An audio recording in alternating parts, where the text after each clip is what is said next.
ஹalleluya good morning. காலை வணக்கம்.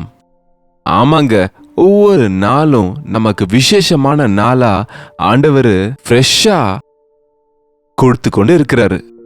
எத்தனையோ மணி நேரங்கள், நிமிஷங்கள், செகண்ட்ஸ் ஓடு கூட இருக்கக்கூடிய ஒவ்வொரு நாளையும் நாம பிரயோஜனப்படுத்திக்கிட்டா தேவனுக்காக எத்தனையோ செய்ய முடியும். நம்முடைய வாழ்க்கையில பிரயோஜனம் உள்ளவங்களா ஆக முடியும். நம்ம கடமைகளை நிறைவேற்றி தேவனுடைய புகழ்ச்சியை பெற முடியும். அது மட்டும் இல்லைங்க, இந்த உலகத்துல எல்லா விஷயத்துக்குமே நேரம் இல்லைன்னு சொல்றாங்க. தேவையான நேரத்தை ஆண்டவர் கொடுத்திருக்கிறாரு. அந்த நேரத்தை நம்ம பிரயோஜனப்படுத்தி கொண்டா ஆசீர்வதிக்கப்படுவோம். பாருங்க, தேவனுடைய வசனத்தோடு நம்முடைய நாளை தொடங்கினா நம்ம நேரம் எல்லாம் பிரயோஜனமாக மாறும். தேவ ஞானத்தால நிரப்பப்படுவோம்.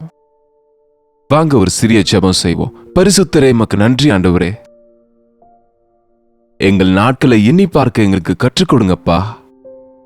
எங்கள் காலங்களை அறிந்து நாங்க எங்கள் கடமைகளை நிறைவேற்ற உதவி செய்யுங்கப்பா. எப்போ எது செய்யணுமோ அதை அறியும்படிக்கு உம்முடைய பாத சமூகத்துல தேவ ஞானத்தை பெற்றுக்கொள்ள உதவி செய்யுங்க. இந்த நேரத்தை ஆசீர்வதிக்கும்படி கிறிஸ்துவின் நாமத்தில் ஜெபிக்கிறோம் நல்ல பிதாவே, ஆமென். தேவனுக்கு ஸ்தோத்திரம். குட் ஃப்ரைடே முடிஞ்சிருச்சு, ஈஸ்டர் முடிஞ்சிருச்சு, பக்தி முடியலங்க. இப்போதான் நம்முடைய பக்தி இன்னமும் அதிகமாகும். ஆமாங்க, உண்மையிலேயே நீங்க இயேசுவின் அன்பை அந்த குட் ஃப்ரைடே அன்னைக்கு தியானிச்சிருந்தா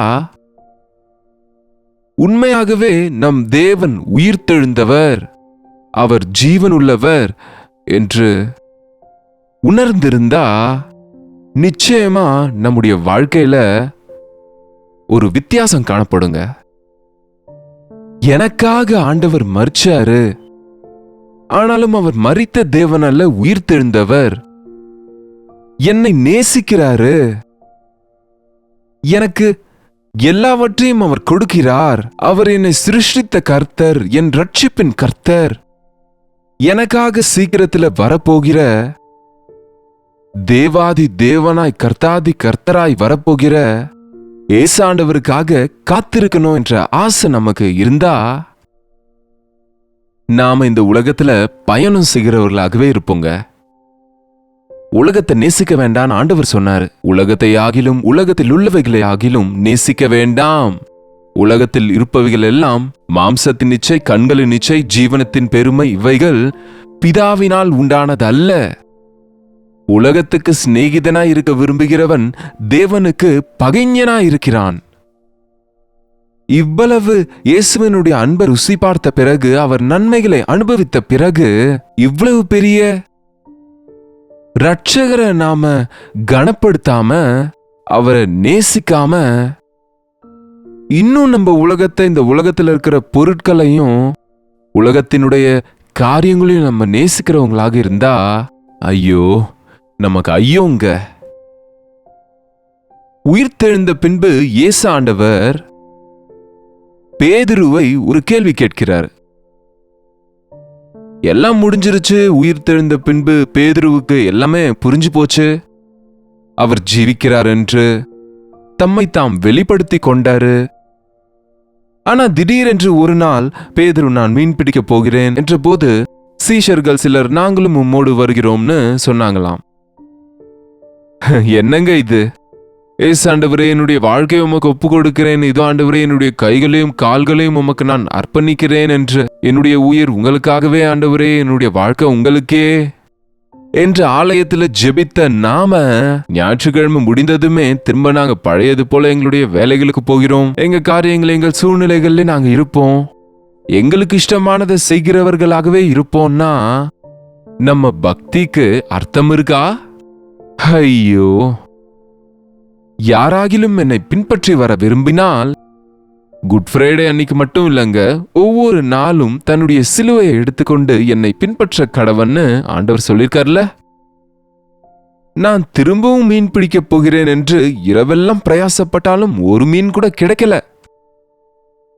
தன்னுடைய ஆரம்ப நாட்கள்ல பேதுருவை ஆண்டவர் அழைக்கிறதுக்கு முன்பு அன்றைக்கு நடந்த அதே சம்பவம் திரும்ப இன்றைக்கு நடக்குது. இரவெல்லாம் பிரயாசப்பட்டும் எங்களுக்கு எதுவும் கிடைக்கவில்லை என்ற போது ஆண்டவர் சொன்ன வார்த்தையின்படி வலை வீசின போது பிடிக்க முடியாத அளவுக்கு அத்தனை மீன்களை பிடிச்சாங்க. இப்போ ஞாபகமாவது வரணும்ல. இன்னும் பிரயாசப்படுகிறான். உயிர் தெழுந்தவராகிய ஆண்டவர்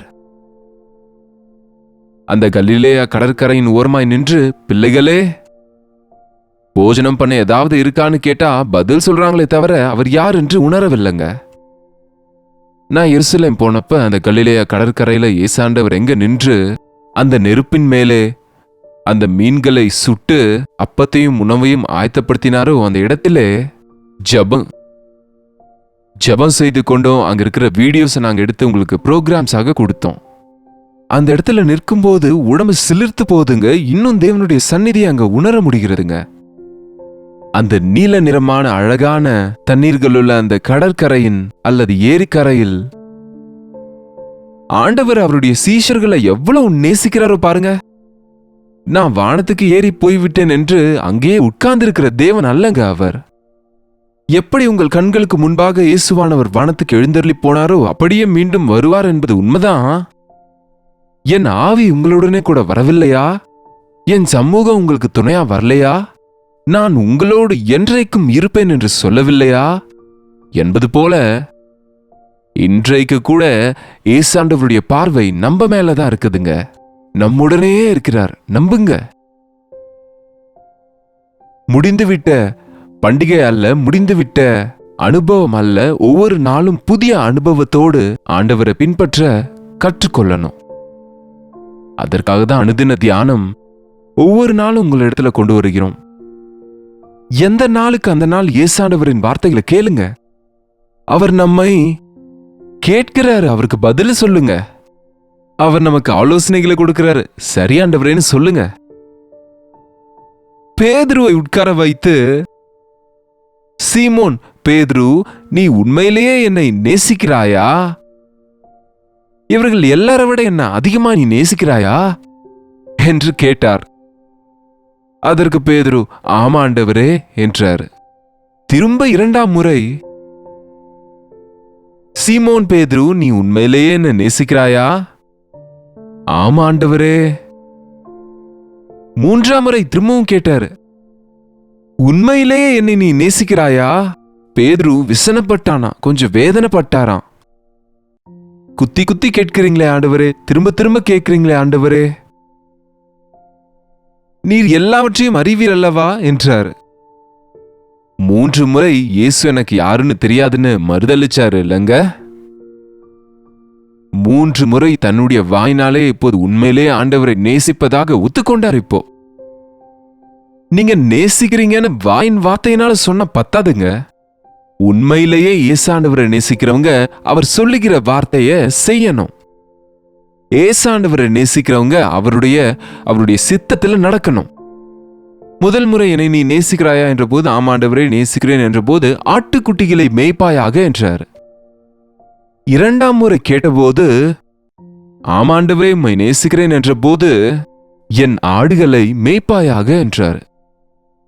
மூன்றாம் முறை கேட்டபோது உண்மையிலே உம்மை நேசிக்கிறேன் என்று நீர் அறிவீர் ஆண்டவரே என்ற போது ஆண்டவர் என்ன சொன்னாருங்க பாருங்க, என்னுடைய ஆடுகளை மேய்ப்பாயாக பார்த்து கொள்ளுவாயாக. ஆண்டவரை நேசிச்சா நமக்கு ஒரு வேலை இருக்குங்க. ஆட்டுக்குட்டிகளை மேய்ங்க, என்னுடைய ஆடுகளை என்னுடைய ஆடுகளை மேய்ப்பாயாக. நான் இயேசுவை நேசிக்கிறேன் என்று நமக்கு ஆடுகளை மேய்க்க சொல்லாம இருக்கலாம், ஆனா காணிக்கையை கொடுங்கன்னு சொல்லாம இருக்கலாம், அதையும் இதையும் சடங்கு சம்பிரதாயங்களை செய்யுங்கன்னு சொல்லல. நீ என்னை நேசித்தால் என் கற்பனைகளை கைக்கொள்வாயாக, என் வார்த்தைக்கு கீழ்ப்படிங்க, என் சித்தத்தை அறிந்து கொள்ளுங்க. நீங்க என்ன நேசிச்சா என்ன பின்பற்றுங்க, நீங்க என்ன நேசிச்சா என்ன துதியுங்க. எத்தனை பேர் ஏசாண்டவரை நேசிக்கிறவங்க இவ்வளவா உயிரை கொடுத்த ஆண்டவரை நம்ம ஞாபகப்படுத்தி கொண்ட பிறகு கூட இன்னும் நம்ம ஆண்டவரை நம்முடைய வாழ்க்கையில கொஞ்சமா நேசிக்கிறீங்களா? மீந்து போன அன்பால நேசிக்கிறீங்களா? அல்லது முழு இதயத்தோடும் முழு ஆத்மாவோடும் முழு பலத்தோடும் முழு மனதோடும் உன் ஆண்டவராகிய இயேசு கிறிஸ்துவை நீங்க நேசிக்கணும். அது அப்பொழுது நம்முடைய வாழ்க்கையில வேற எதுக்குமே இடம் இருக்காதுங்க. நேசிங்க ஆண்டவரை. அவருடைய அன்புக்கு பாத்திரராக்கப்பட்ட நாம, அவருடைய அன்பை அனுபவிக்கிற நாம, எந்த அன்போடு, எந்த நித்திய அன்போடு ஆண்டவர் நம்மை நேசித்தாரோ அந்த அன்போடு நம்ம மற்றவங்களை நேசிக்க கற்றுக்கொள்ளணும். ஆண்டவரை நேசிக்கிறவங்க எனக்கு என்ன வந்தது என்ற வாழ்க்கையோடு வாழக்கூடாதுங்க. ஆண்டவரை நேசிக்கும் போது உங்க பெற்றோரை நீங்க நேசிப்பீங்க, உங்க அண்ணன் தம்பி அக்கா தங்கச்சியை நீங்க நேசிப்பீங்க, உங்க பிறனை நீங்க நேசிப்பீங்க, உங்க சத்துருக்களை கூட நீங்க நேசிக்க முடியும். அவ்வளவு சிறந்தது இயேசு கிறிஸ்துவின் அன்பு. இந்த உயிர்த்தெழுதலின் வல்லமையை நாம பெற்றிருந்தா நம் வாழ்க்கையில மனித மனத்தத்துவத்திலிருந்து விடுவிக்கப்பட்டு தேவனுடைய மனதை கொண்டவங்களா வாழ முடியுங்க. இயேசு கிறிஸ்துவை நேசிக்கிறவனுக்கு எந்த போராட்டமும் இல்லைங்க. அவரை நேசிக்கிறவங்களுக்கு சகலமும் நன்மைக்கு ஏதுவாக நடக்கும் என்று அவர் சொல்லியிருக்கிறார். இன்றையிலிருந்து ஆண்டவரே உம்மையே நேசிப்பேன் அப்பா, உம்மை விட இந்த உலகத்துல எனக்கு யாரும் இல்லை ஆண்டவரே என்று ஒரு தீர்மானத்தை செய்வோமா? என் வாழ்க்கையில முதல் இடம் ஆண்டவருக்கு தான் ஒரு தீர்மானத்தை செய்வோமா? எனக்காக ஜீவனை கொடுத்த ஆண்டவருக்காகவே நான் வாழ்வேன் என்று ஒரு தீர்மானம் செய்வோமா? பவுல் அப்படியே சொன்னார், இனி வாழ்வது நான் அல்ல, எனக்காக என்னுடைய ஸ்தானத்துல மரித்த கிறிஸ்துவுக்காகவே நான் வாழ்வேன். கலாத்தியருக்கு எழுதின நிருபத்துக்கு திருப்பிக் கொள்ளுங்க. 2ஆம் அதிகாரம் 20ஆம் வசனம் வாசிக்கலாம் பாருங்க. கலாத்தியருக்கு எழுதின நிருபம் 2ஆம் அதிகாரம் 20ஆம் வசனம்.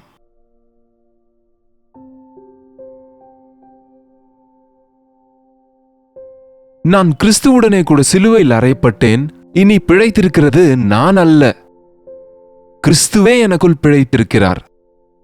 நான் இப்போது மாம்சத்திலே பிழைத்திருக்கிறதோ என்னில் அன்பு கூர்ந்து எனக்காக தம்மை தாமே ஒப்பு கொடுத்த தேவனுடைய குமாரனை பற்றும் விசுவாசத்தினாலே பிழைத்திருக்கிறேன். நான் சிலுவையில் இருக்கிறேன், கிறிஸ்து எனக்குள்ளே இருக்கிறார். இதுதாங்க உண்மையான கிறிஸ்தவனின் சாட்சி. நான் இப்போது வாழ்கிற வாழ்க்கை என்னை நேசித்து எனக்காக தம்மை தாமே ஒப்பு கொடுத்த கிறிஸ்துவுக்காக நான் பிழைத்திருக்கிறேன். என்னுடைய அவயவங்கள் என்னுடையதல்ல, ஆண்டவரது.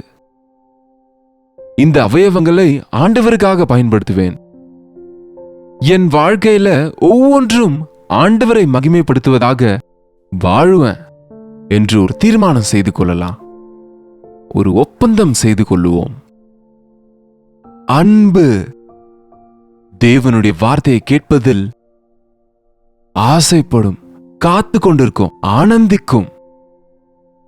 பேச்சை கேட்க விருப்பமில்லாதவங்க, பெருமை நிறைந்தவங்க, முரட்டாட்டம் செய்கிறவங்க, பிரியமற்றவங்க, தேவனை நேசிக்காதவங்க. ஆண்டவரை நேசிச்சா அவர் என்ன சொன்னாலும் நமக்கு அது இஷ்டமாதான் இருக்கும். நமக்கு அது புரியாவிட்டாலும் அது நம்முடைய நன்மைக்காக தான் என்று புரிந்து கொள்ள முடியுங்க. இன்றையிலிருந்து ஆண்டவரை நேசிப்போம். ஆண்டவரை நேசிக்கும் போது என் ஆட்டுக்குட்டிகளை மேய்க்க சொல்லுகிறாரு, என் ஆட்டுக்குட்டிகளை மேய்க்க சொல்லுகிறாரு, என் ஆடுகளை மேய்க்க சொல்றாரு, என் ஆடுகளை பார்த்துக்கொள்ள சொல்லுகிறாரு. அப்படின்னா அவருடைய ராஜ்யத்துல, அவர் ராஜ்யத்துல நாம வேலை செய்ய வேண்டியிருக்குங்க. நீங்க ரட்சிக்கப்பட்ட பின்பு ஒரு சாட்சியாக நிக்கணுங்க. உன்னை முழு நேர ஊழியத்துக்கு அழைச்சா வா, தேவனுக்கு ஒப்புக்கொடு, உன்னுடைய தாளந்துகளை தேவனுக்கு கொடு. நீ இருக்கும் இடத்துல தேவனின் சாட்சியா, அவருடைய பிரதிநிதியா பயன்படு. ஆமா, ஏன் நீங்க இயேசு கிறிஸ்துவை பற்றி சொல்றீங்க, ப்ராபகண்டா பண்றீங்கன்னு சிலரு கேட்பாங்க. ஆனா ஏதோ பணம் வரும்னோ, யாரோ பணத்தை எங்களுக்கு கொடுத்ததுனால இதை செய்கிறோம் என்றும் சொல்லுகிறாங்க, அப்படிப்பட்டவங்க இருக்கிறதுனால. ஆனா உண்மையான சுவிசேஷ ஊழியம் பணத்தினால செய்கிறது அல்ல, பலவந்தமா செய்கிறது கிடையவே கிடையாது. கிறிஸ்துவின் அன்பு எங்களை பலவந்தம் செய்கிறது, எந்த மனுஷனும் அல்ல. கிறிஸ்துவின் அன்பு சுவிசேஷத்தை சொல்லுவதற்கு பக்கத்திலே அழிந்து போய் கொண்டிருக்கிறவங்கள நரக அக்னியிலிருந்து தப்புவிக்கும்படியா, பாவியை தவறான வழியிலிருந்து திருப்பும்படிக்கு, பயங்கரமான அழிவுக்கு போய்கொண்டிருக்கிறவங்கள தட்டி எழுப்பும்படிக்கு இயேசு கிறிஸ்துவின் அன்பு வார்த்தைகளை சொல்லாம, ஏசாண்டவரின் சிலுவை அன்பை பெற்றவங்க, உயிர்த்தெழுதலின் வல்லமையை அனுபவிச்சவங்க சும்மா உட்கார்ந்து கொண்டு இருக்க முடியாதுங்க. உண்மையிலே ரட்சிக்கப்பட்ட ஆண்டவரின் பிள்ளைகளா இருந்தா நீங்க அவரை நேசிப்போம். உயிர்த்தெழுந்த ஆண்டவரை விசுவாசித்து அவர் கட்டளை கொடுத்த கட்டளைகளை, அவருடைய சித்தத்தை அறிந்து அவருடைய சாட்சிகளாய் வாழ்வோம். ஜெபிப்போம். பரிசுத்தரே, அன்புள்ள தகப்பனே, யார் யார் எங்கெங்கிருந்து இந்த வார்த்தைகளை கேட்கிறார்களோ, ஒரு முறை ஆண்டவரே, எவ்வளவாய் நீர் எங்களை நேசித்து, எவ்வளவாய் எங்களுக்காகவும் எங்கள் பாவத்துக்காகவும் பாவ நிவாரணம் செய்தீர் என்று நாங்கள் ஞாபகம் செய்து கொண்டிருக்கையிலே, உயிர்த்தெழுதலின் வல்லமையை பெற்று ஜெயிக்கிறவர்களாய், தேவ சுபாவத்தை கொண்ட நபர்களாய், தேவ சித்தத்தை செய்கிறவர்களாய், உம்மையே நேசித்து உமக்காகவே வாழ்ந்து உம்முடைய அன்பினால நிரப்பப்பட்டு எங்களை சுற்றி இருக்கிறவர்களுக்கு அந்த அன்பை பகிரும்படி எங்கள் ஒவ்வொருவருக்கும் உதவி செய்யும்படிக்கு கிறிஸ்துவின் நாமத்திலே ஜெபிக்கிறோம் நல்ல பிதாவே, ஆமென். பிதாவாகிய தேவனுடைய அன்பும் குமாரனாகிய இயேசு கிறிஸ்துவினுடைய கிருபையும் பரிசுத்த ஆவியானவருடைய அந்யோன்யமும் ஐக்கியமும் கூடி வந்திருக்கிற அனைவருக்கும் எப்பொழுதும் சதா காலமும் துணையாயிருப்பதாக. ஆமென். தேவனுக்கு ஸ்தோத்திரம். நீங்க எங்க இருந்து பாக்குறீங்களோ உங்க பெயரையும் ஊரையும் கமெண்ட் செக்ஷன்ல டைப் பண்ணுவது, அதே போல லைக் பண்ணுங்க, ஷேர் பண்ணுங்க, doctor Jayapal YouTube channel subscribe பண்ணுங்க. அதே போல உங்க ஜெப விண்ணப்பங்களையும் பாரங்களையும் 8939801234 நம்பருக்கு நீங்க எந்த தேசத்துல இருந்து பட்டணத்துல இருந்து பார்த்து கொண்டிருந்தாலும் ஒரு டெக்ஸ்ட் அல்லது வாய்ஸ் மெசேஜ் மூலமா அனுப்புங்க. நாங்க நிச்சயமா உங்களுக்காக ஜெபிக்கிறோம். இந்த ஊழியத்துக்காக ஜெபிப்பது மட்டுமல்ல, ஆண்டவருடைய ஏவுதல் உங்களுக்கு இருந்தா நீங்க கொடுப்பதன் மூலமாகவும் இந்த ஊழியத்துல நீங்க பங்கு பெறலாம். இதை பற்றின மேலும் விவரங்களுக்கு இதே வாட்ஸ்அப் நம்பருக்கு நீங்க ஒரு மெசேஜை அனுப்புவதோ அல்லது உங்களால முடிஞ்ச நேரத்தில் நீங்க ஒரு கால் செய்தோ விவரங்களை பெற்றுக்கொள்ளலாம். கர்த்தருக்கு சித்தமா இருந்த நாளைக்கு இதே நேரத்தில் இதே நிகழ்ச்சியில கர்த்தருடைய வார்த்தையோடு மீண்டும் உங்களை சந்திக்கிறேன். அதுவரை கர்த்தருடைய கிருபை உங்களுக்கு துணையா இருப்பதாக.